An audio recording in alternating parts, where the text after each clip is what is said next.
like I have my GOAT. I think as far as commercially what Jay-Z did for hip hop to me, because I'm from Brooklyn, is amazing. But LL Cool J is the man, bro. Yeah, 100%. The first rapper signed to Def Jam. Like, come on, bro.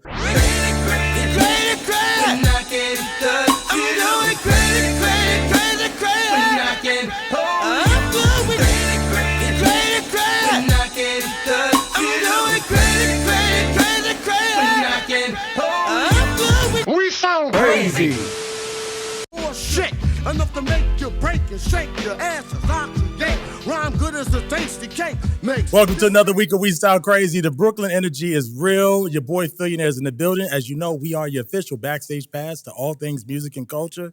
We kicking it off. Let's go. What's good? Clark Kelly is in the building. What up? Chuck Harmony is in the building. What up? Bacon for Making is in the building. What's good, y'all? Devale is in the building. You're not gonna leave me out. You know what I'm saying? I'm just saying we kicked off the episode with a little old dirty bastard. That's a classic. ODB. Because Brooklyn is in the house. Because Brooklyn is in the house, without a doubt. I'm the rapper with clout. Body rap about. Come on, man. Yeah, okay, my bad. I was making sure. Come on, man. So, but this week we've got a friend of mine who's an amazing actor, former football player. Yeah, sir. He's a singer. Mm-hmm. No. We're gonna make you a singer today. I'll be a singer today. A rapper? Can we give you a rapper? You can give me a rapper. Author? Yes, I'm an author. New York Times bestselling author. Yeah, with some respect. Yeah. And a podcaster. And a Webby podcaster. Award-winning podcaster. Yeah. Yes, we go. Dead Ass Podcast. Man, Devale Ellis is in the building. Make some noise. Appreciate y'all, gentlemen. I knew he's gonna help me with the intro. He's gonna, Of course. Make sure you don't forget any damn thing. I worked hard for it. You know? Yeah, absolutely. So welcome. No, thank you. I appreciate this. You wear many hats. Yes. Yeah, which you have to in this business, but Yes. you But wear them well. father is the most important one to me. Next to husband. Like I wouldn't be a father if it wasn't for my wife. So it's father and husband. Those are the hats I wear the most. Yeah. I feel like outside of the TV shows, the many TV shows you're on right now, I feel like I've seen like every other talk show you've been on the shows. Yeah. How's it been? How are you taking it all in? Like, what's the vibe check like with Devale Ellis right now? It's been great, to be honest. Mainly because like I said, I have 4 children, 4 sons. Yeah. I played in the NFL, and one thing I remember was running out of that tunnel and being like, dang, I wish my kids could have saw me do that. Mm-hmm. But now my kids get to see me do something else. Yeah. You know, to the best of my ability, and they get to see how hard I work for it. And that's the biggest thing.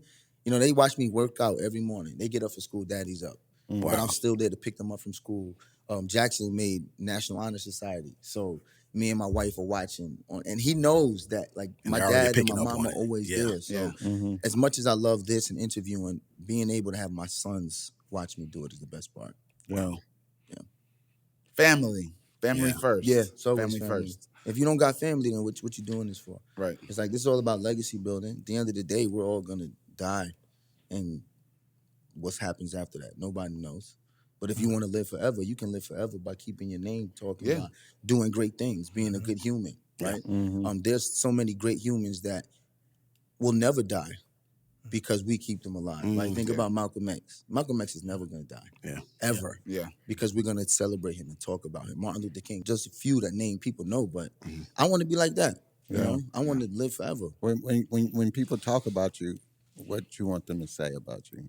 Well, I wrote a mission statement when I was 19 for my speech in a speech class.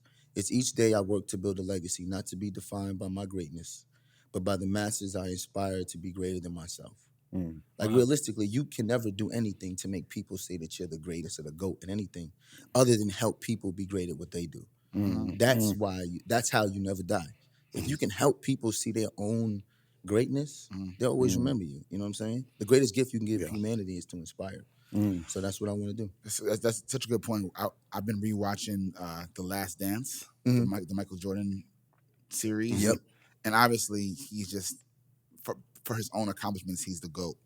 But every single person on there talks about how the reason why he's so dope is the way he coached and inspired everybody else in the team to be greater. Like, absolutely, they're all like, yo, like I was good, but MJ pushing me. Absolutely. Steve Kerr was saying that Pippen was there. They're like, absolutely, he cared about everyone else being great, and so that made him even greater. Yes. And that's just that's the community part, like building each other up together. I do want to go back to the fact that you said he's the GOAT. He is the GOAT. Are we all in agreement on that? Yes. Michael Jordan? Michael Yes. Jordan to He's go. the GOAT. Yeah. Look at Phil. Look at Phil. What are we talking about? Rewatch that documentary and then I come back watched to it. me. I enjoyed it. Well done. Who's your GOAT? If you don't mind me asking. It's Jordan, but I just got to be difficult. It is because I mean, LeBron I respect, and of course Kobe. I can make the argument that Kobe is the GOAT. But, Absolutely. yeah. But for today, I give y'all Jordan. You're a legend. You're going to do us a favor and I give I'll it to do you a Jordan? solid. You know what I'm saying? I could make an argument that Kareem is the GOAT. Oh, Yeah, you could. Kobe is the GOAT. I can make an argument that LeBron is the GOAT. Yeah, The truth of the matter is that greatness is only defined within the parameters that you played.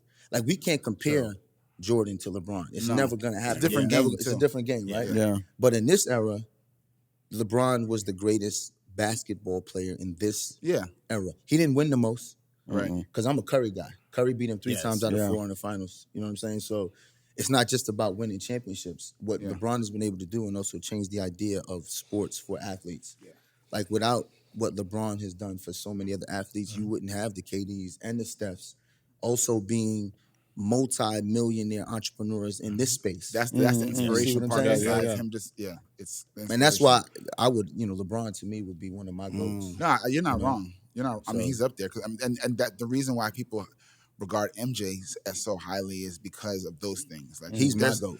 Me too. When you watch the game and it blows you away, but then the magic that he was selling, right? That made you feel like you could do anything in the shoes. I want to be like Mike. Like, that was a hit record. Come on, man. Yes. A song about trying man. to be like the GOAT was a hit record. And then, I mean, Space Jam, like the whole thing at the time was all brand new. Everything. Yeah. So we're like, yo, he's selling us a lot of magic. It was. A lot of magic. As someone in the music industry, I always envy athletics because I feel like you just learn more about life when you're dealing in sports. But you've been in both, Right. so I wanna know your take on that. Oh, that's actually it's a great perspective. I will say that sports taught me a lot about life, right? Dealing with adversity. The greatest challenge a man can have in his will is working out, right? How many pull-ups can you do? And if you can't do 5 pull-ups today, you can work to be able to do 5 pull-ups. That's in on a you. couple. So that to me is what sports is. It's the ultimate measure of a man. When it comes to the art, though, art holds up a mirror to all of us, right? When you listen to rap or listen to R&B, you see us. So when you watch sports, you don't necessarily see us. You see the top 1% of that sport do something. But when you see an artist, that's all of us. So for me, I can relate more to artists, even in film or music or TV, because I'm like, that person can resonate with me. I'll never be a 6'8", 260-pound power forward. You know what I'm saying? That can dunk from the free throw line. I'll never do that. Like, But I can be that guy who is playing the father with 4 kids on TV. That's I such see an myself in interesting that, you know what I'm saying? perspective. That's a very interesting perspective. Yeah. We sound crazy. I'm feeling it. Feel the high that you get from the line. If you feel it, Keep it realer than most. I know you're feeling it. Crystals are nice. I like the toes. I keep on. I had an argument with my driver. He said Pusha T is the best Coke rapper ever. The best what? Coke rapper. What happened? Talking about Coke. Pusha T. Oh. So Pusha T is the greatest. Oh, yeah. And I challenged that. I said, well, Jay-Z rapped about drugs for a long time. He did. For a long time. But Pusha T, and he was like, Pusha T's still rapping about drugs. And I was like, is that a good thing, though? Right. At what point Like, do we graduate? Yeah, we've been 20 years in the game with Pusha T. And lyrically, Yeah, he's from VA. he's, so that's I fine. need,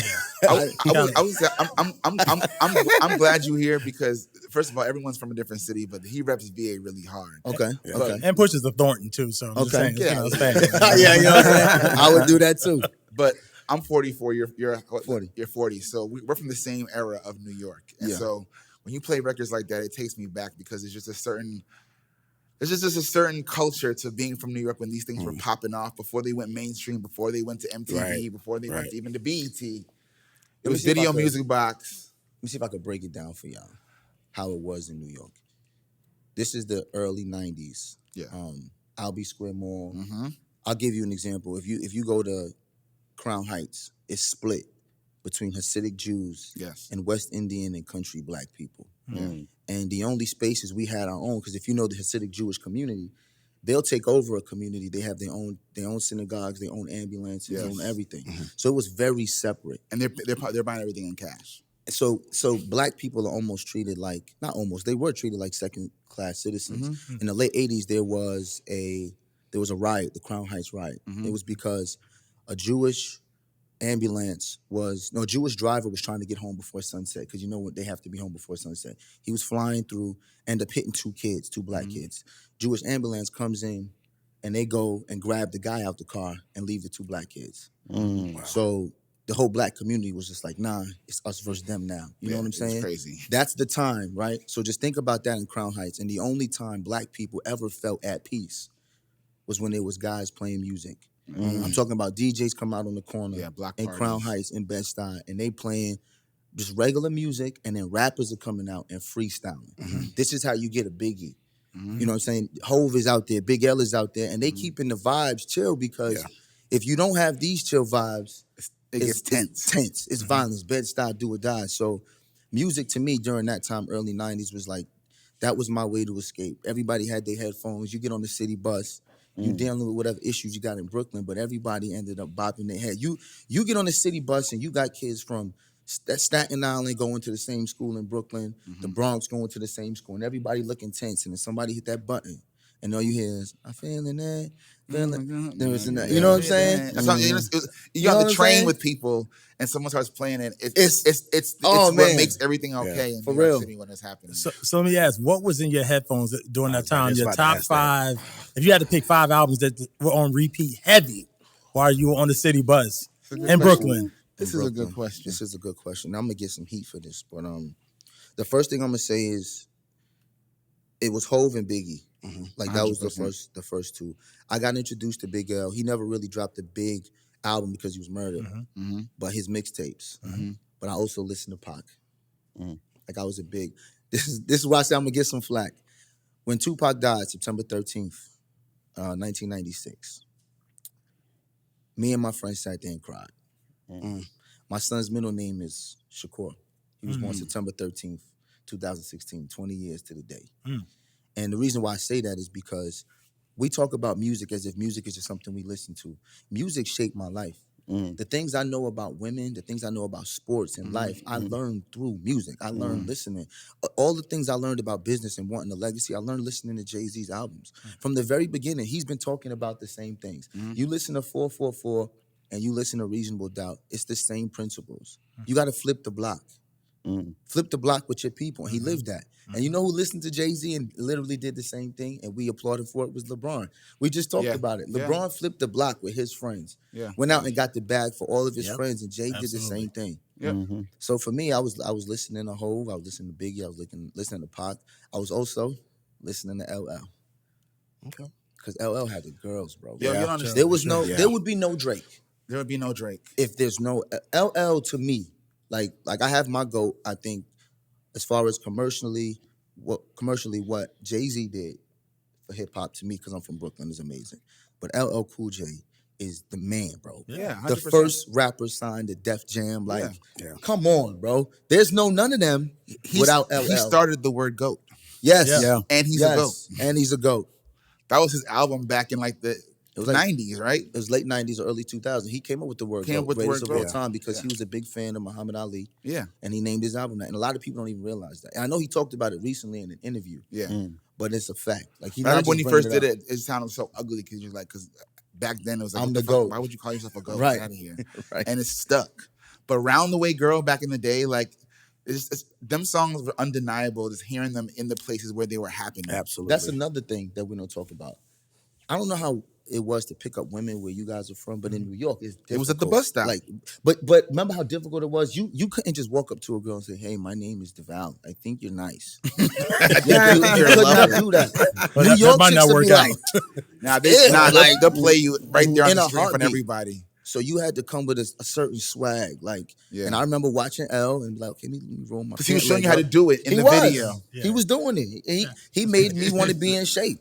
You know what I'm saying? He made me want to be fly. He made me want to talk nice to my girl. And now I got my wife and I'm doing all this stuff. People like, why you do all that shit? Because I learned it through music, bro. That's crazy. I watched L. Ladies love Cool James. Yeah. If you want to get girls, you talk like L Cool J. Like that was all I was listening to back then. That's so good. That's crazy. Everyone talks about the negative impacts, right? Of especially hip hop, but just Facts. and we are our biggest critics. We're always talking about what R&B needs to be and hip hop needs to be, but there's a lot of positive influence there. And There is. a lot of discipline that people pull from that stuff as well as the craziness. We can admit though that hip hop changed. Yeah. Remember, hip hop was a cultural phenomenon in the 80s, 90s. It was new. Then it became so commercial that people decided, like, you know what, I can replicate that. And then what they did to replicate it was just get empty vessels, put them in the same clothes, and said, say this. And they knew that if you push violence, like anything else, is clickbait, right? Yeah. So you push people who didn't even live these lifestyles. Like when I first retired from the NFL in 2010, I moved back to Brooklyn, and this when drill music started popping. And one of my first clients back then was Pop Smoke, right, Bashir, and he was a young kid, like 16, 17, and he came to 2 sessions, and he was like, "Yo," this deep voice was just like, "Yo, Coach Devale, yeah, I ain't with this football shit. I'm a rap." And at the time, I was like, everybody claimed they want to be a rapper. But I was like, go ahead, man, do your thing. His mom is a nurse. It was good people. He hung with a bunch of kids who was in the street, but they weren't bad kids. You know what I'm saying? They live in a private house in Canarsie. And I watched him develop into who Pop Smoke is. But while I watched him do that, I watched a bunch of fake Pop Smokes. Man, a lot of You know, copycats. you know what I'm saying? Who did the same things or tried to replicate it. And I watched how record labels would give kids who I knew were good kids, like, y'all got to make it more extreme. Oh, absolutely. You know, now everybody got guns, and that was never hip hop. Hip hop was never about glorifying violence. Hip hop was about telling stories. It was about keeping it real. And if that included guns, cool. But if it was whoever you were, cool. But the thing is, though, those stories never ended well. They never. Think about it back in the day when they told stories. Think about my mom's playing tricks on me. Man. Think about Renee. Yeah. Think about Renee. These are songs where it was like, oh, the hood, babe. I lost my girl, shorty that I met one day on my way back from John Jay. Favorite hip hop record. You see what I'm saying? But what happened at the end? Renee didn't make it. Renee didn't make it. It's a cautionary tale. It is. Just like Juice was a cautionary tale. Boys in the Hood was a cautionary tale. Hip hop used to be a cautionary tale for like young brothers, young sisters. You got to elevate above this. And then somewhere along the line, when mainstream started making a lot of money, it was like, let's just focus on this one thing. The evil record label people. That's listen, I'm not going to say it, but if I was a businessman, I would do the same thing. Yeah. So I heard you say that New York, and we probably all in agreement that New York is the mecca of hip hop, right? It is, starting in the Bronx. So 100%. as it relates to the other regions, like the West and the South, who did it better? Who did it better? It depends on... It really depends on the era, though. The era, right? Because I'll tell you right now, the West Coast, we all saw Straight Outta Compton, but we were old enough to actually live it. There was a time when everybody was trying to be like Ice Cube. Yeah. You know what I'm saying? Dre, Snoop. Yes. Right? But then there was a moment in the early 2000s when T.I., Wayne, everybody wanted to be from the South. There's no limit. No limit was, you know what I'm saying? Yeah. There's different times, and I think we as a people have to realize that we don't have to give one area all of the credit, right? There's no hip-hop without the Bronx and New York. Cool, right?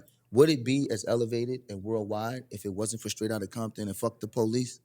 Would it be as elevated if it wasn't for Queens and LL Cool J?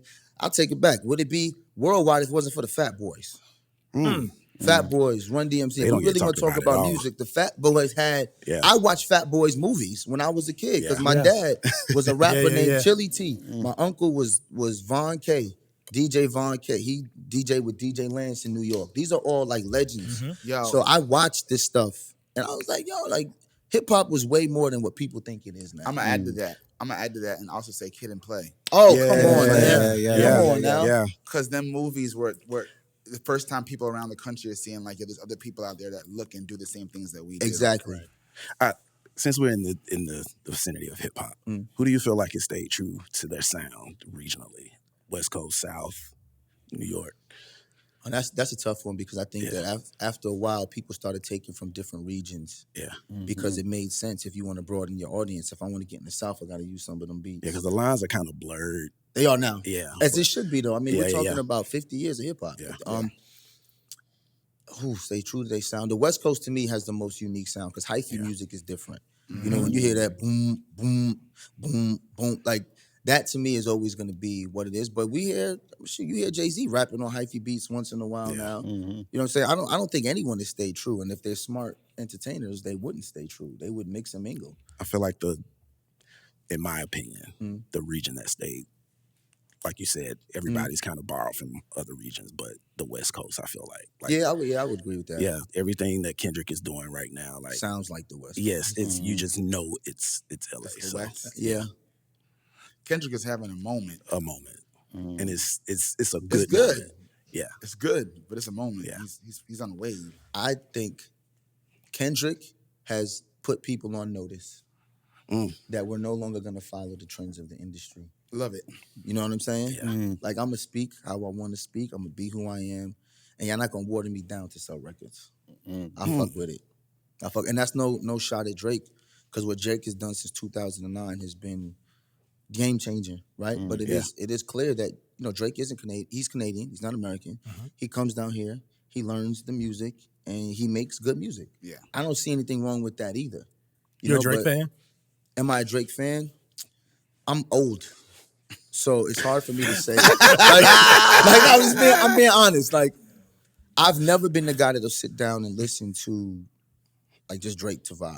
Right. Yeah. But he's like the new LL. What? He's like the new LL, but why? I can listen to LL. Like, I'm going to listen to the original, you know? Right. But I will say this, though. When I was training my athletes, when they wanted to get hyped, they put on a Drake song, bro. Yeah. Like, before games, I can't even hate on that man, bro. Yeah. He and his song still was melodic. We getting ready to play. I coached the Grand Street campus. We playing E-Hole, Erasmus Halls, and Flatbush. These are two schools that, you know, for lack of a better word, had a lot of gang issues, a lot of violence, a lot of they hated each other. Before the game, they putting on Drake. And I'm telling you, these kids was getting hyped to Drake, melodic music, and went out there and bust ass listening to Drake. So that generation, Drake is their LL. Yeah. Like to like my parents and my parents' they like LL really ain't a singer, he a rapper. Like that's not good. Listen to Marvin Gaye.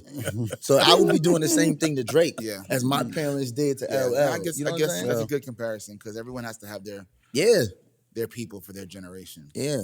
If it wasn't Drake, it was Dreams and Nightmares. I heard that song so many times before games.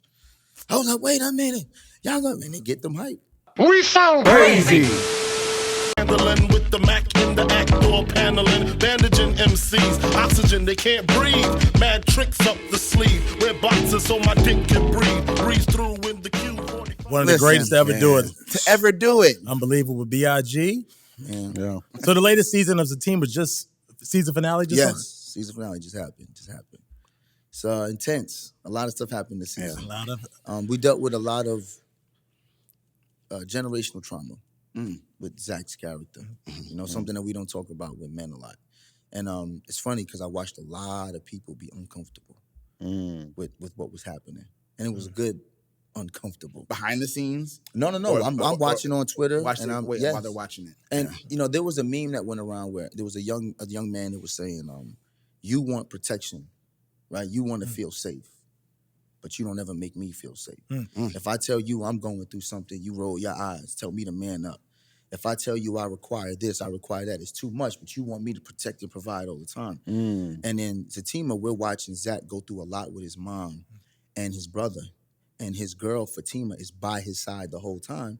And there's a lot of women, like, I wouldn't put up with that. I wouldn't do this. I wouldn't do that. And it's just funny because, like, man, when a man is going through a lot, everybody, like, I wouldn't put up with that. But then Fatima had her own issues. Her people coming back, and all they kept saying was, Zach better have some patience. And it's like, dang, y'all want all the grace.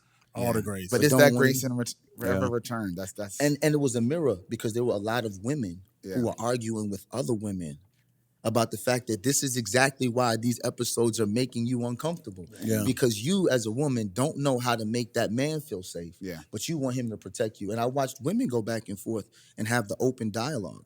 But then I watched men go back and forth because there was a scene in the team, and I want to ask you guys this.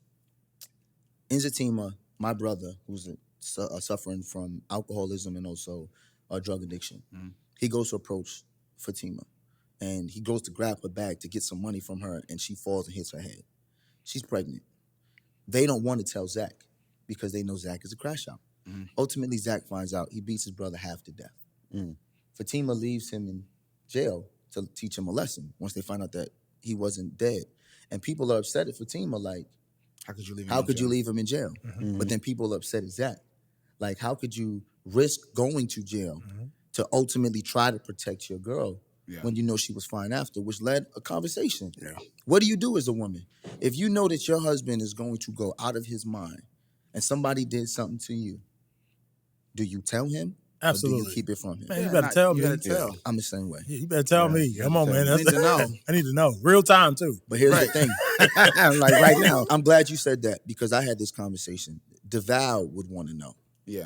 Because Devale also practices using emotional intelligence Yes. so that I Yes. don't fly off the handle. Right. Yeah. Control. Zach don't have emotional intelligence. Yeah. So she knew he was going to fly off the She's handle. using it as a weapon. Right. No, not as a weapon. She was trying to protect him, but also she didn't have enough emotional intelligence to say, you know what? If I tell him in real time around people who love him and we can corral him, it may help him. Instead, she tried to keep it from him, and he found out from other people. Man, that's the word. So he felt like he was being gaslit by his girl and then on his friends. So then all of that came out when he saw Jeremiah finally. And he started whipping Jeremiah, not for what he did, but for what everybody Everybody was did. doing The to whole him. thing. Yeah. Damn. The whole thing. And that was a conversation that I think really like spoke to Twitter. Well, it's not even Twitter no more, X or whatever it is. Yeah. But a lot of people having this conversation, like, do we hold our men accountable enough to be emotionally intelligent, and are we having the same conversations with our women? You know, you require grace when you're going through things, but are you offering it to a man? And as a man, are you thinking about yourself and your ego first, or are you thinking about the bigger picture? Yeah. You see what I'm saying? Younger me was definitely ego first. Yeah. Same. Absolutely. Same. Younger Pride. Yeah, pride will get you. Man, I into- go off yeah. the fly off the handle. That's the Aries in me. That's the I'm an Aries too. I that's get what I'm it. saying. April So 2nd. it's just, but now in my latter years, I'm like, man, okay, the emotional intelligence has really increased significantly, and I'm able to process things differently. Yeah. Yeah. Processing it. You get better at processing stuff and learning how to compartmentalize your emotions so you don't fly off the handle. Therapy. So helped me. who helped y'all with that? Who helped me? Because I heard somebody say word over here already.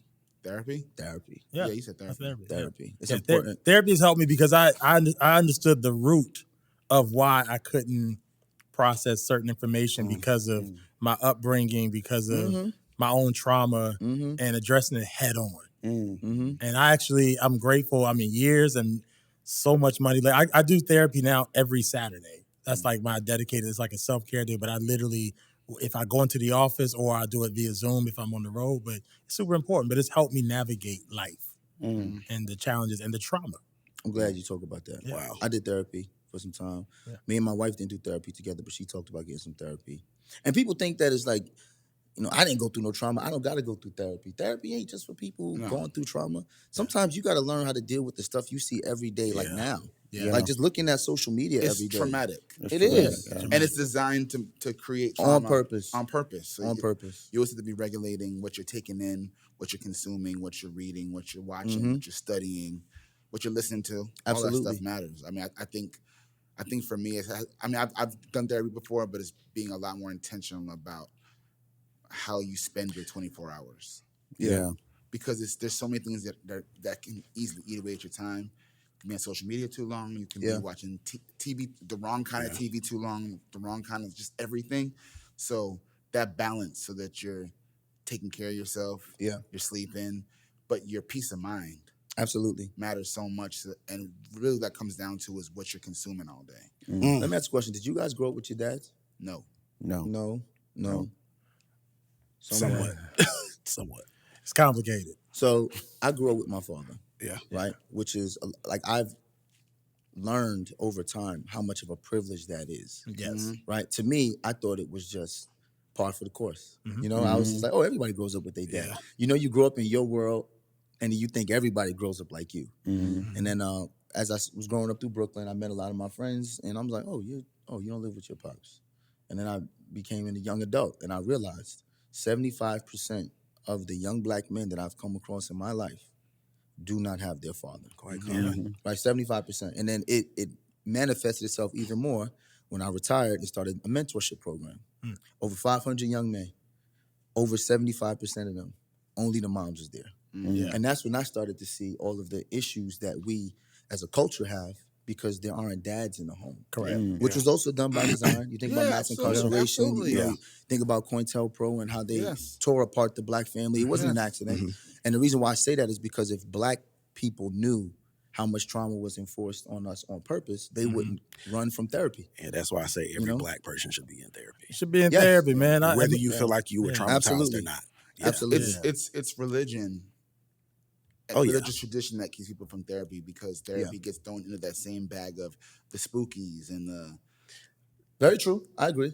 That's a big part. That's They a say big, you can talk to God, pray. right. It's Pray. Go, pray. Church will take care of it. Prayer will Right. take care of it. You get all out on Sunday, and that's.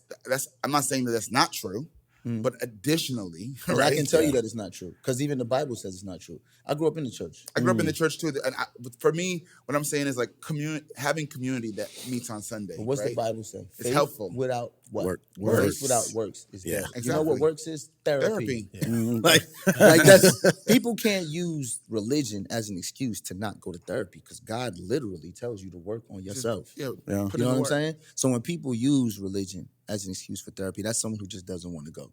And I don't blame people who don't want to go. Yeah, it's fear because too. I didn't want to go for a long time. I told myself I was fine till I retired and was depressed out my mind and started having thoughts about stuff that I didn't normally think about.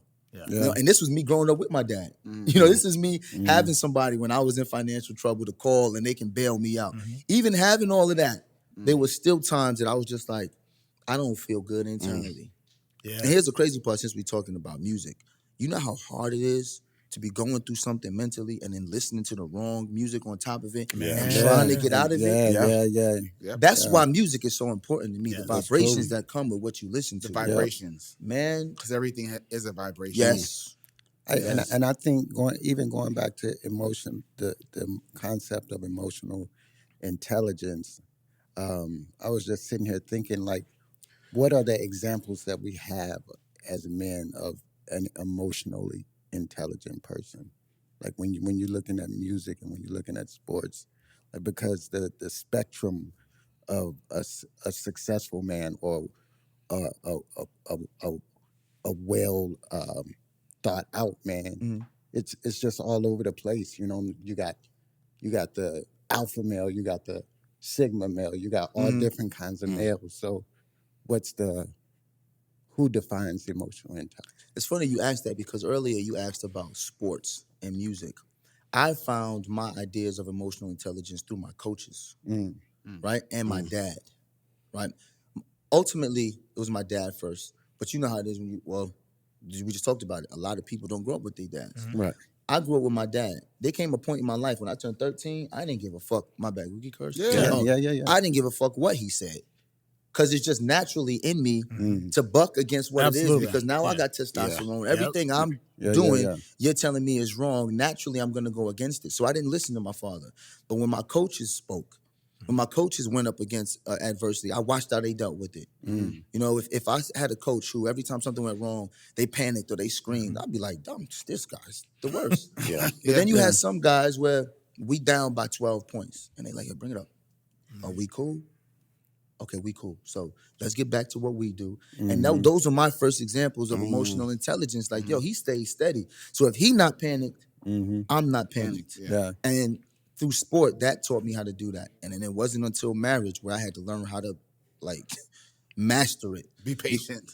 Man, let me tell you, marriage is the ultimate test of a man's emotional intelligence because no matter how strong you think you are, how much money you make, how much muscles, how big your dick is, you can't control that woman. She's gonna do what she wants to do because she's a human and an individual the same way you are. So you learn how to sit in a space where, damn, that's a whole other person whose ideas and thoughts on life may be different from mine. And I have to learn how to navigate this without being erratic. So she may do something that you don't like. You're gonna scream and curse. You're gonna threaten her every time. Like, no. You have to learn how to sit down and understand. Like, well, can you explain to me, sweetheart, like, why would you do that? And then the more you sit down and you realize, like, okay, I understand that since you think differently, you move differently, we can navigate this together. It teaches you how to be emotionally intelligent, especially with kids. Because I'm going to tell you, one person you ain't going to control is a fucking toddler. I'll tell you that right now. You can put all the rules up. You can put a belt out. That toddler going to do whatever they want to do, bro. I done been through it 4 times. So you talk about your wife, your partner in life, Kadeen, right? Yes. And so, but also you are partners in business. Yes. Deadass podcast. Deadass podcast. Deadass. How is it working with your spouse in business? Right. It's been good for me because I view marriage as a business. Marriage is a contract from the very beginning. There's a reason why they forced people to get married, right? There's a reason why they didn't want black people to get married after slavery. Because when you get married and you have children, that is a transfer of funds and wealth. So they didn't want us to get married, right? They kept it from us. Because when you don't get married and you have money and you die, where does that money go? The state. Yeah. So That's some real shit. It's a fact. If you don't have, You know what I'm saying? if you don't have your estate estate set up, and you don't have beneficiaries for all of your things, from the largest account to the smallest account, when goes you right die, back to them. it goes back to the state, and it's going to sit there until your family figures it out. Yeah. And most families don't have the lawyers to figure it out, so the state keeps it. So they tax you multiple times. So for me, with my wife, I was like, yo, we got to figure this business part out. And we've been doing this since college. We sat down and we looked at our accounts together and we figured out how we going to budget, save money, how we were going to invest for the future. And then when we started our businesses, we made sure everything went through the business so that we can protect ourselves personally. It was my job as the man. I'm old school. It's my job as the man to learn how to protect us and then share that with my wife. And then it's her job to use discernment to find a man that she trusts. So Kadeen trusts me, so she said, yo, we doing this together, and it's been working for us. You know? It's amazing. So new season? New season coming out. We just solidified our deal with iHeart. We've been with iHeart for 4 years. We've been with them for 8 seasons, over 200 episodes. Now is the time where we feel like Deadass Podcast needs to go in a different direction. Needs to elevate. So it's still going to be the podcast, but we actually going to be changing the name. Going to be changing the name, and this is the first time I'm talking about it publicly. Okay. We're changing the aesthetic. We're changing everything. Just like music, just like hip-hop, things evolve. We've been doing this for 5 years. They grow. You know what I'm saying? We can't keep doing the same thing. Plus, our lives have evolved. We started Deadass Podcast in 2018 talking about the disconnect between men and women. So it was a battle of the sexes before anyone was doing it. Yeah. And then over the last 3 or 4 years, we realized that the podcast space has become like oversaturated with people pinning men and women against each other. So Kadeen and I are like, yo, we not doing that. We're not stepping into that arena anymore. Because we started it as a way to get people to see both sides, and then it became something completely different. So now it's like we just don't want to be involved in that. So we're going to focus on what we just talked about, legacy building, how to prepare your family for the next step. That's valuable information right now. Yeah. I'm literally meeting with an attorney now about all my estate planning as we speak. So that just something I just want to make sure that everything is going to where I want it to go. Yeah. You know what I'm saying? Yes, sir. Like executives, it's a real process, but it's worth it. It's worth it. So I'll give you guys a tip real quick. You can set up your own bank within your family using life insurance and using trusts. Very simple. I got 4 kids. Me and Kay have a life insurance policy, $5 million apiece. Just say it's $5 million apiece. That $10 million when we die supposed to go to our kids within the trust. But what we're creating in our trust and our will is 75% is going to go to our kids. 4 kids are going to split $7.5 million. The other $2.5 million is going to go to my kids' kids. And it's going to get put in an IRA that's going to start generating revenue and creating returns the minute we die. And it will only get released to my grandkids when my kids have kids. So that $2 million is sitting in a bank. And over the course of 20 years, a generation is going to accrue. And then when my kids die, that money is going to go to their grandkids. So ultimately, when you have whole life insurance, you can borrow against it. So imagine you have a $10 million policy between 2 people that goes down to the kids. Say they 3X it. Now they got $30 million for their kids. If their kids ever want to go do something, buy a property, you can borrow against the life insurance policy. Fuck going to Chase. I don't need to go to Chase. Chase is going to give me high interest rates.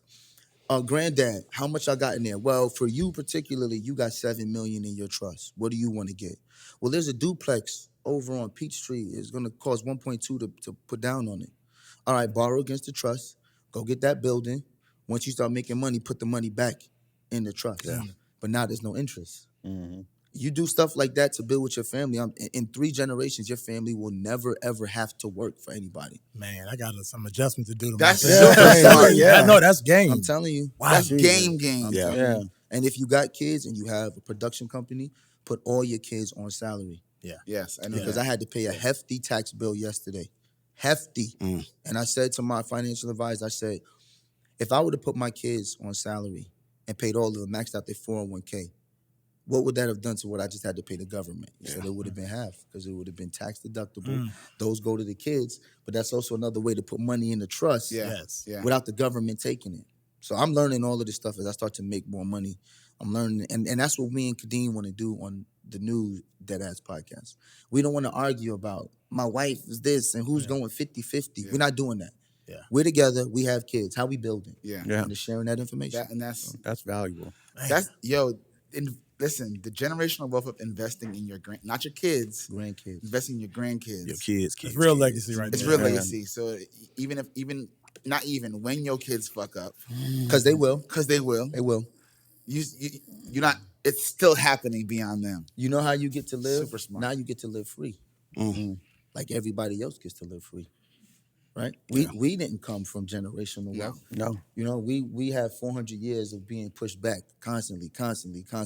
So a lot of times we walk around the world not feeling free because we always live in paycheck to paycheck. Even when we make a lot of money, we still live in paycheck because you got a bunch of people to take care of. But when you can teach the people that you're taking care of how to take care of themselves, you know, take out that money from the trust, get an apartment complex, tell your cousins that don't have work, like, yo, manage the property, and I'll pay you to manage the property. And then you pay them, and it's a tax write-off for you. So you're not giving them anything. You still taking care of yourself, but you taking care of your family. That's how we build as a community. That's how you drop poverty. That's how you keep crime down. Because if you got a bunch of young black kids who don't got no money, there's no fathers, there's no community outlets for them to do. What they gonna do? They gonna be in the street acting like they acting now. Once you have community projects and people teaching them how to get money, then you got less beef. Like I've seen it in Brooklyn. I've seen it done with like so many years. When I first went back, this was 2015-16. Anybody from Brooklyn know about the Woo. You know the Woo, you know about Cho. People know about Gangster Disciples. These are all the big gangs in Brooklyn. We had 500 kids coming to one location. They trained every day. We had no beef. None. We didn't have not one incident. And I'm talking about from 2010 to 2019 when I left. Not one fight, not one shoving match. Because all of those young men had one goal, and it was to get money. I don't care if we don't like each other. I know I got to come here to get money, and you getting money. Don't fuck this up for me. So when they see each other, they be like, let me focus on what I got to do. And now a lot of those young men are in college, in the NFL. They teaching now. They got families because they saw something different. So you can't tell me that you can't teach us something different. You know how they always say, oh, it's the black community. We got to be accountable. I get that. We do got to be accountable. But we also have to have things in place to teach us how to do it. Programs. You know what I'm saying? I honestly believe in that. You're right. Man, we got work to do. We over here. I know. I feel like a slacker. He came over here like, I can't even get you guys in order. Get your shit together. Yeah, maybe feel like a loser today. We sound crazy. How do you want it? How do you feel? Coming up as a nigga in a cash game, living in a fast lane. I'm for real. My bro, so you are co-producing Othello on Broadway. Yes. Talk to us about that. Wow. So I had an opportunity. Shout out to LaShawn Thompson. She's been co-producing Broadway for the last couple of years. I believe she did the piano lesson. And I was introduced to her through one of my closest friends, Tiffany Burkett, who I met. Me and her ex-husband were college suite mates at Hofstra. He played for a long time with the Cowboys, but we've always been in financings. Like, we've always been like, yo, you can see some money, let me know, which is another great example of people helping people, which they say we don't do, which is a lie. Tiffany hit me up and was like, yo, LaShawn is looking for some investors. I know you into the arts. Are you interested in Broadway? I was like, hell yeah. So then they tell me it's Othello. For people who know, Broadway is not a guarantee. The only investment was about $250,000. You may not get your money back. And I was like, well, I'm investing in the art for 2 reasons. Number one, it's Denzel and Jake Gyllenhaal. They're both nominated for Golden Globes. I'm going to get my money back. Like, it's a no-brainer.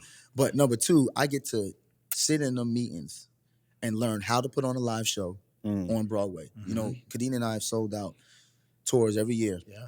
Doing our live shows for the That Podcast. We sold out the Apollo Theater, Warner Theater, which were good things for us, but we also had pitfalls. I spent a lot of money. And I was just like, man, like, why do I got to spend so much money doing this? And then sitting in these meetings as a co-producer, you realize how much money goes into doing live shows. And you're like, wait a minute. So these live shows aren't for you to get paid. They're really just an investment for you to show people what your ability spread is. the word. Spread the word. So I'm like, okay, I'll invest. But I get to invest with the man, the myth, the legend, Denzel Washington.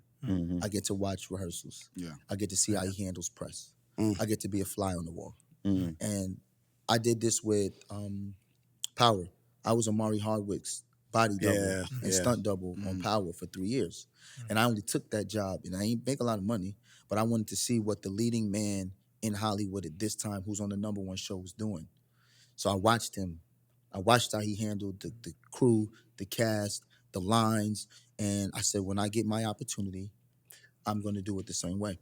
What I'm gathering from just in having this conversation with you today is like you literally trying to find the lesson in everything that you. Absolutely. What is the lesson that you've been able to get from being a part of this whole Broadway production up until this point?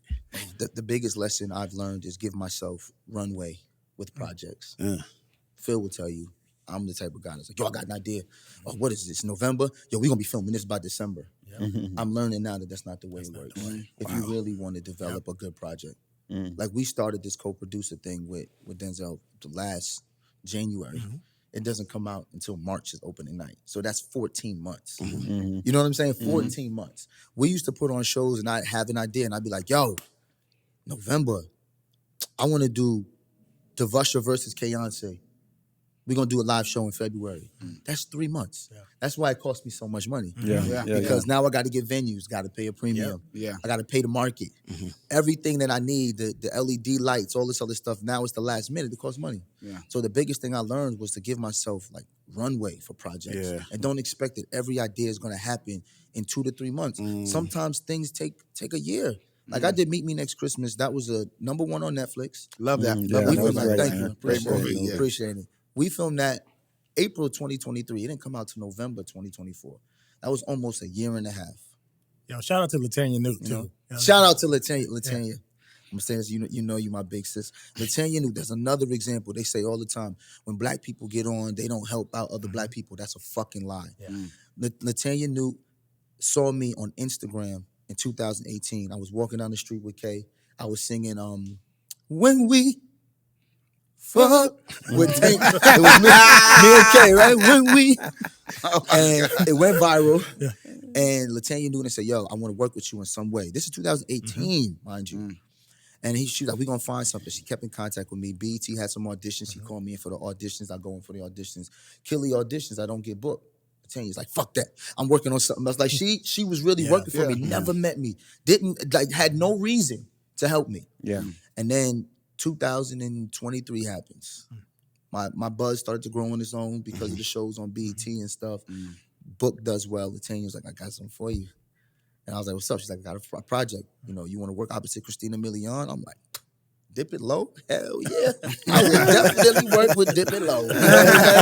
So she put me in there. I had to audition, of course. So it was me and 4 other dudes. I went in there and killed it and got booked. But I give that example because sometimes people say all the time when black people get on, they don't help and they don't pull up.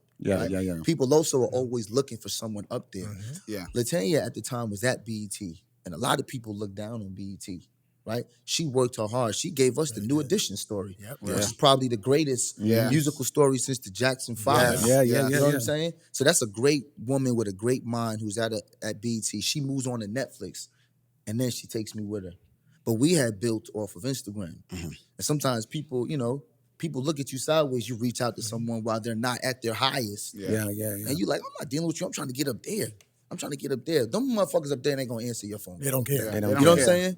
There's somebody here who sees something in you. Y'all can build together. And Latanya, that's a perfect example. Like, I always fuck with her, man. My peoples. What's the ultimate goal? Like, is there still something else that you aspire to do? Because you have your hands in so much. Like, what my ultimate goal is acting.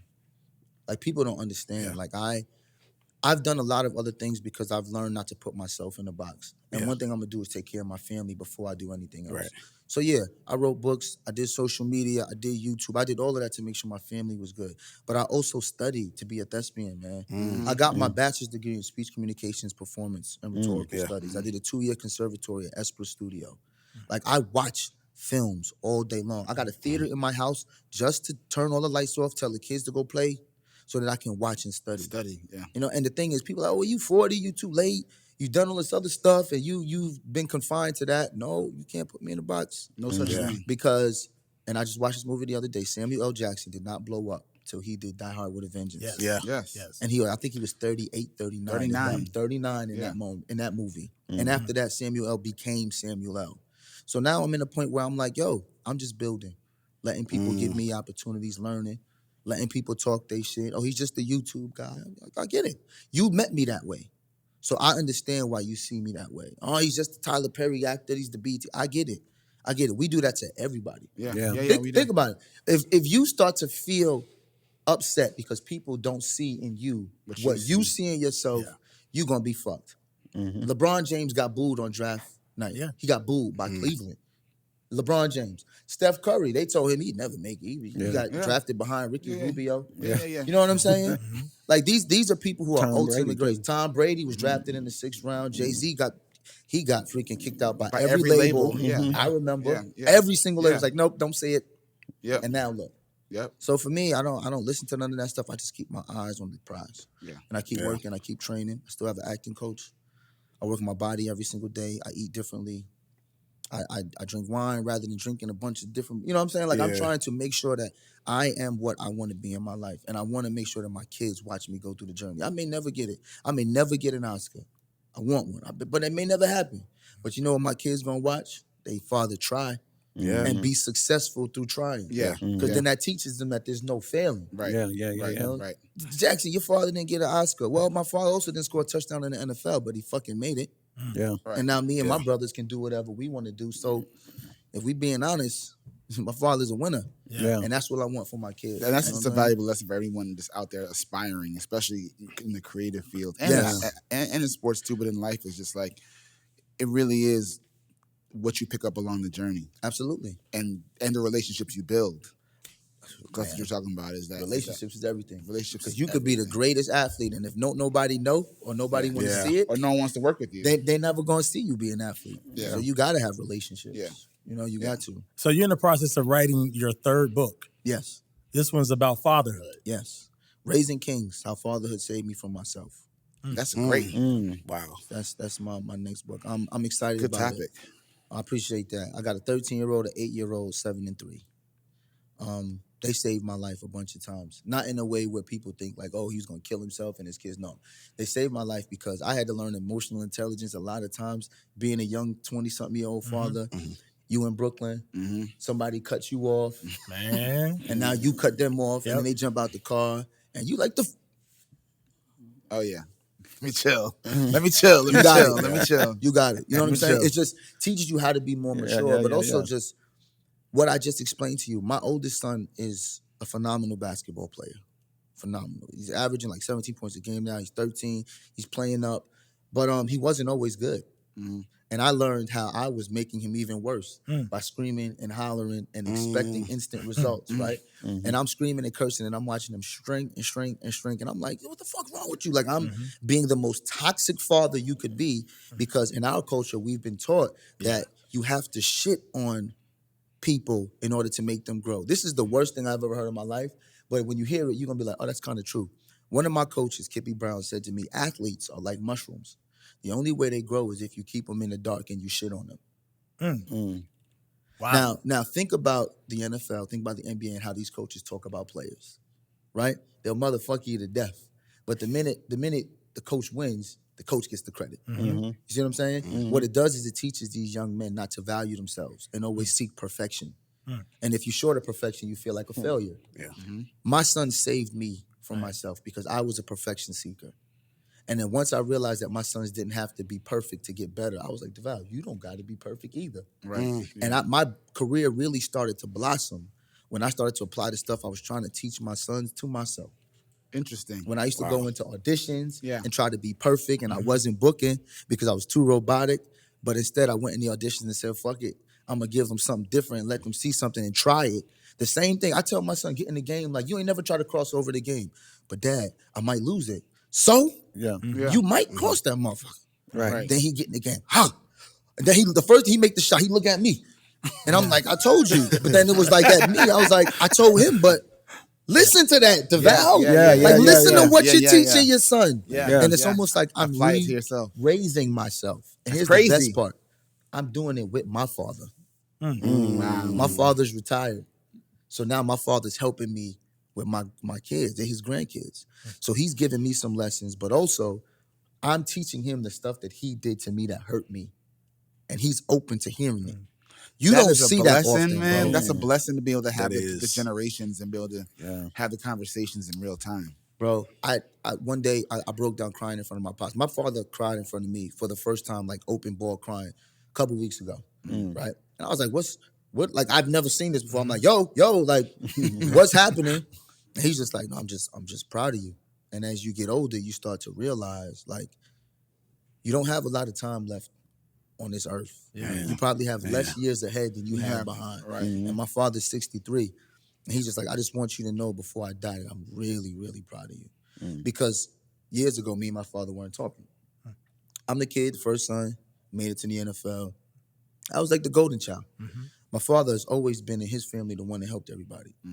For the first time in his life, he had somebody that could help him help people.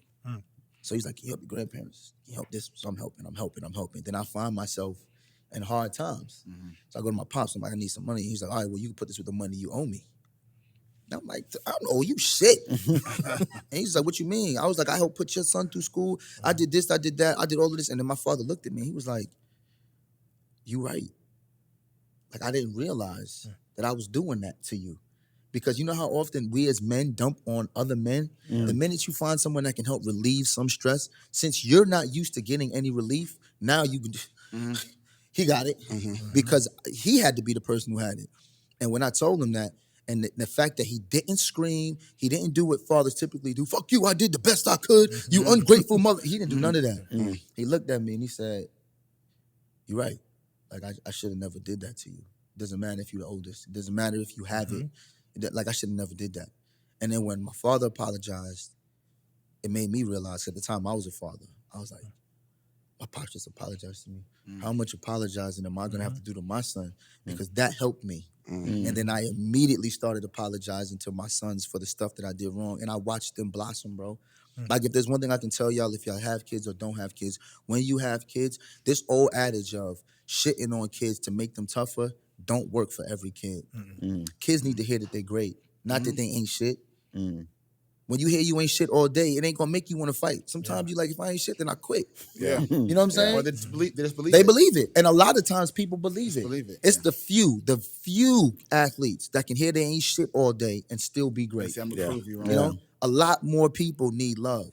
Yeah. You know what I'm saying? My son's best games always come after a game where he didn't shoot well. And he come out, he's hanging his head. He's like, what, like that? I don't know what's going on. I said, first of all, I don't know what you mean what's going on. You had 4 steals, 5 rebounds, you had assists. Your shot wasn't falling. You still had 10 points. Yeah, but I said, can you stop with the yeah buts? Can you acknowledge the fact that you played a great game and one part of your game wasn't good? And he's just like, I said, how long did it take you to shoot a shot? 2 seconds? Okay, how many shots you missed? 5? So 10 seconds of the game, you played 28 minutes. But for 10 seconds of the game, it wasn't perfect. And you're only going to focus on 10. You played 28 minutes, which means in 27 minutes and fucking 50 seconds, you were great. And you want to focus on the 10. That's an analogy to life. Yes. It is, though. Because you do that in everything, that 5 minutes or whatever. It does. And you discount a whole month of We do that on love or social. a whole year of everything. Of everything. Yo, you get 1,000 comments. Yes. Right? All of them is, this is beautiful, this is great. You're One amazing. comment You're says, great. this is sucks. And now you, this nigga's a hater. I'm trying to get the hater. Now you spending all day with this one person going back and forth. Going back and forth. Ruin your whole day. It, bro. Bro, that was me. That's what I'm saying. It's a lesson. It's a good lesson for life. That's me at one point. It's a lesson because you have to make sure that you're not focusing on that little couple seconds and not realizing there's a whole 28 minutes of ball playing. Yeah, you play the great rest ball of playing. And he come out after that next game. Last game he had 29 points. Shot 3 for 4 from 3, 11 from 13 from the field. And I said, how you feel? He said, feel good. And you know what I did? I said, you missed 2 shots. Then Don't do it again. He started laughing. We sound crazy. Paying the price. I'm gonna knock you out. Mama said knock you out. I'm gonna knock you out. Mama said knock you out. Let's play a game we do here called Keep or Kill. Okay. So it's either or, basically. Right? Okay. We're going to throw some very difficult choices at you. Okay. Right? And you just give us your Keep or Kill. Okay. You know what? Let's see. let me make it difficult right off the bat. I'm ready. B.I.G. or Hove? Oh, Man. Brooklyn. Pay okay. attention. Yo, New York. All right. I'm not- gonna keep Hove. Okay. And I'm gonna keep Hove because of full body of work. Yeah. Biggie had 2 full albums. They were great. They were classics. But Hove had 11 number ones. Yeah, there we go. Like his catalog of music is just it's undeniable. So I'm gonna go with Hove. We talked about LL Cool J earlier. Yes. Album edition. Mama said knock you out or Mr. Smith. I hate you, bro. Oh man.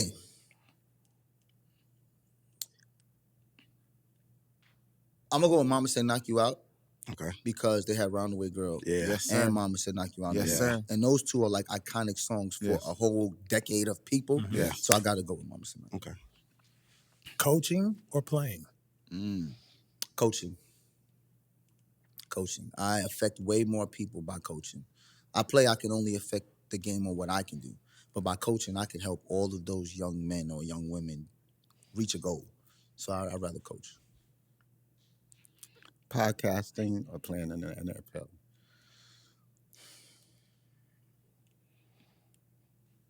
Podcasting. T.I. or Jeezy? T.I. No Limit or Cash Money?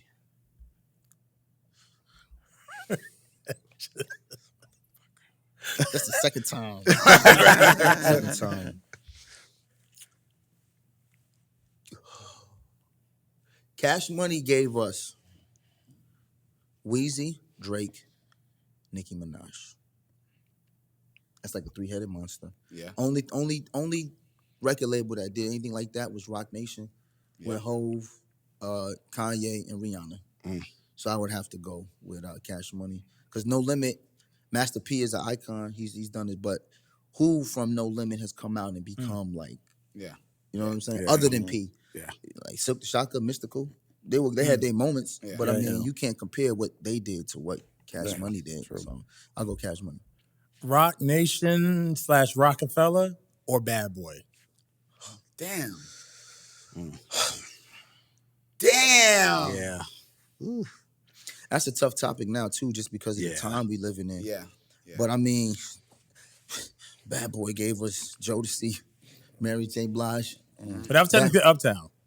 That was Yeah, technically Uptown. Puff was That involved, but you get the Puffy. They were Bad You know Boy what? remixes. You know what? You're right. So I can't give them the credit for that. I can't give them the credit for that. Yeah, Faith 112, Biggie, your shirt right there. Craig Mack, Mace, But I mean, Lots. none of them has done what Rock Nation has done. I mean, and it's sad because there would be no Rock Nation if it wasn't for Bad Boy. So you can't really say, Right. fuck, I gotta go with Bad Boy.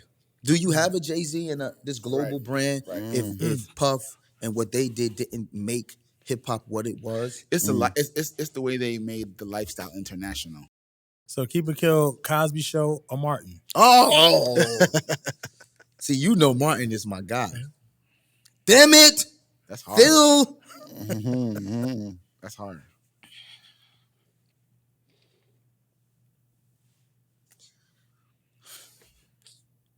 Cosby Show, man. Steph Curry or LeBron James? Steph Curry. Denzel Washington or Samuel L. Jackson? I would go with Denzel. Career-wise, I would take Sam.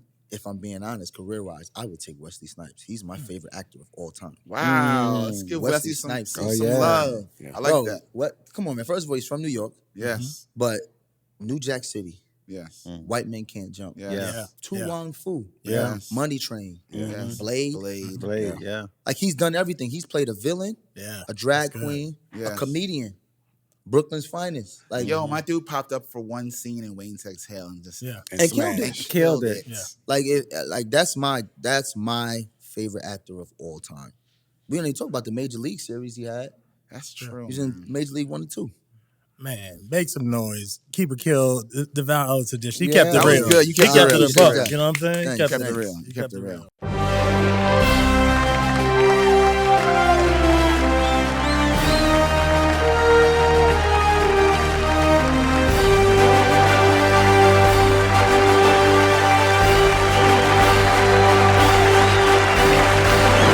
The Esther Rolle Award.